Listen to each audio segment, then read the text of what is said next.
আমি কিন্তু এই প্রথমবার এইরকম ভিডিও করতে চলেছি। তো তোমরা কিন্তু স্কিপ না করে সম্পূর্ণ ভিডিওটা দেখবে। তো কেমন হয়েছে সেটাও কিন্তু কমেন্ট করে জানাবে। আর তোমরা কিন্তু আমার এই চ্যানেলটিকে সাবস্ক্রাইব, লাইক, কমেন্ট, শেয়ার করে দেবে। তো একটু তাড়াতাড়ি করে দেবে, like, subscribe, like, comment, share.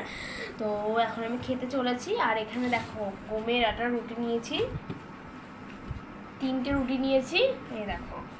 আর এইদিকে নিয়েছি হলো চিকেন, এই দেখো চিকেন। আর নিয়েছি হলো পেঁয়াজ আর হলো কাঁচা লঙ্কা।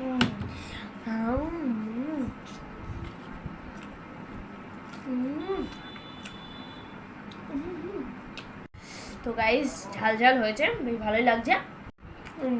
মাংস, পেঁয়াজ, জমে গেছে, জমে। তো গাইস দেখো থালা কিন্তু পুরো ফাঁকা হয়ে গেছে, আর আমি খেয়েও নিয়েছি পুরোটা। তো আজকের মতো এতটুকু।